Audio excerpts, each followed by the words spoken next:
Bonjour à vous les petits cinéphiles, et comme tout youtubeur ciné qui se respecte ou pas, en effet, je redonne donc mon avis sur un film ultra populaire qui est en train de cartonner en salle avec un avis contraire histoire de capitaliser sur les vues. On va donc reparler d'Avatar 2. Et surtout n'oubliez pas de liker, de partager, de commenter et de vous abonner parce que ça aide énormément la chaîne à être connue. Ah, je compte sur vous, merci. Où que nous allions, cette famille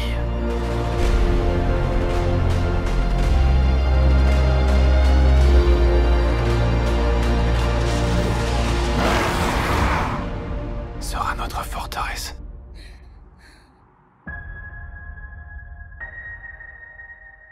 Mais t'as pas aimé cette fois? Ah bah non, c'était une catastrophe. Je me suis complètement planté sur ce film.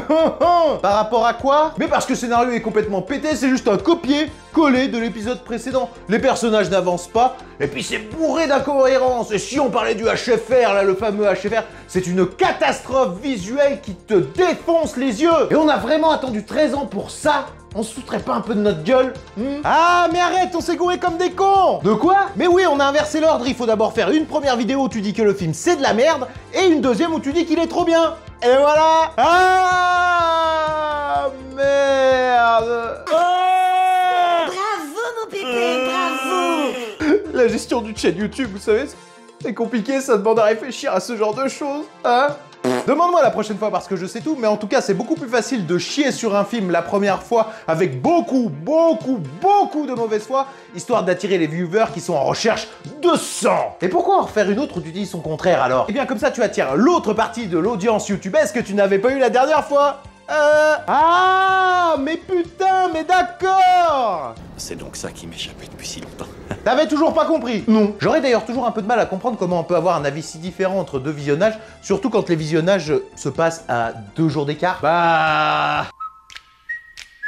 David Koutenov. Mais si t'étais pas con, moi je suis con. Oui, parce que si t'étais malin, tu ferais ce qui se fait maintenant. Et c'est-à-dire? Eh ben tu ferais une vidéo où tu répondrais aux commentaires de ta vidéo précédente. Mais il y a une section commentaires en fait pour ça.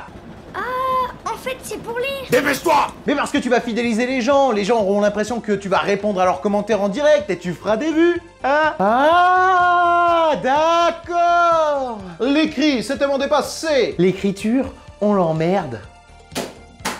Et au final, Avatar 2, tu l'as revu, mais t'en as pensé quoi? Non mais j'ai vraiment surkiffé une nouvelle fois, il y a des éléments du scénario que j'avais pas vu la première fois et qui s'intègrent parfaitement et qui donnent une logique à tout ça. Le film est vraiment entraînant, émouvant, tout ce que vous voulez, allez le voir si c'est pas déjà fait. Oui, on va pas beaucoup vendre avec ça. Le HFR peut-être? Bah non, parce que ça m'a moins dérangé que la première fois. Ah! Donc t'as vraiment pas grand chose à raconter en fait. Non. Suffit d'aller voir ta vidéo précédente donc. Ah, mais c'est pour ça que les mecs font une vidéo avec un avis différent, sinon y a pas d'intérêt à revoir la même vidéo. Eh, fallait y penser hein. Ah, ils sont forts ces youtubeurs. Bon, au final, on va conclure cette vidéo parce que mon avis sur le film n'a pas changé du tout. Alors si vous voulez un avis plus sincère, je vous renvoie sur ma précédente vidéo. Et puisque cette vidéo n'est pas assez longue pour atteindre 8 minutes et être mieux référencée par l'algorithme YouTube, je vous propose donc de regarder avec moi un petit documentaire animalier qui fera arrêter la vidéo pile à 8 minutes. Merci d'avance. C'était pour la vanne, parce qu'au final, on s'en fout. Tout le monde a le droit de faire ce qu'il veut. Hein? Allez, surtout, finissez pas en burn-out, et moi, je vous dis à bientôt. Attention, petite coupure pub pour bien référencer la vidéo. Retour dans la forêt humide d'Afrique pour découvrir un autre primate. On dirait un chimpanzé, mais les apparences peuvent être trompeuses.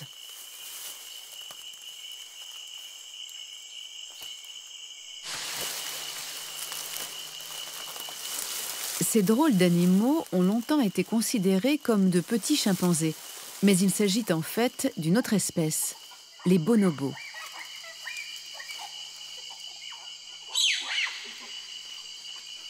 Physiquement, ils ressemblent beaucoup aux chimpanzés, mais ils ne pourraient pas être plus différents par le comportement. Les chimpanzés règlent tout par la violence. S'il y a des tensions dans le groupe, elles termineront forcément en bagarre.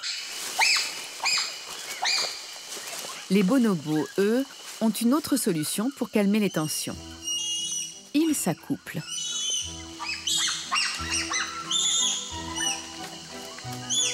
Tout est bon. Les mâles avec les femelles, les mâles entre eux, Les femelles entre elles, et même en famille. Ce sont les libertins de la jungle.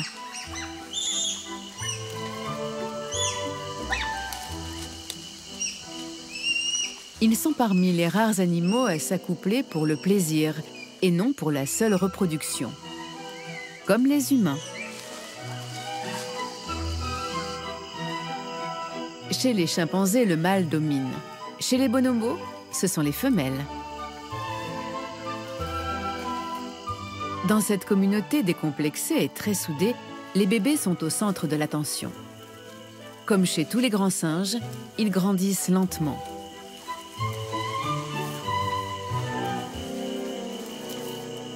Les bonobos se nourrissent essentiellement de plantes, mais ils partagent un trait avec leurs parents les plus proches, chimpanzés et humains. Ils mangent aussi de la viande, et ce sont des chasseurs accomplis.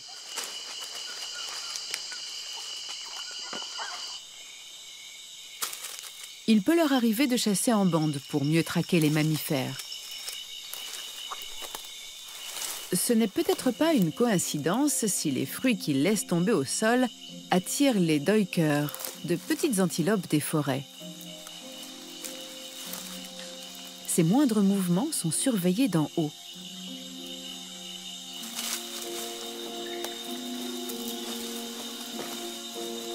Discrètement, certains membres du groupe s'avancent en silence vers la voie de retraite de l'antilope.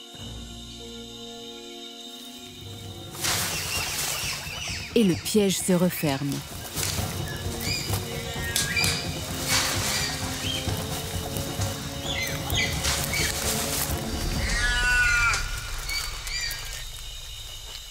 L'antilope est plus rapide qu'un singe, mais moins intelligente.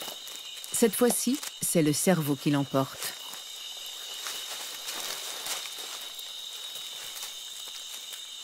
La proie est partagée collectivement.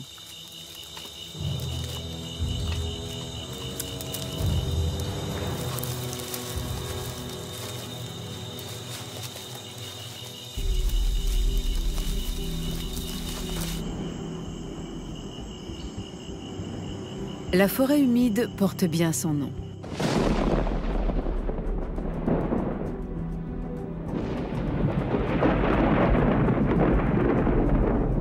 Ici, la pluie est source de vie, mais les singes n'ont pas l'air d'apprécier.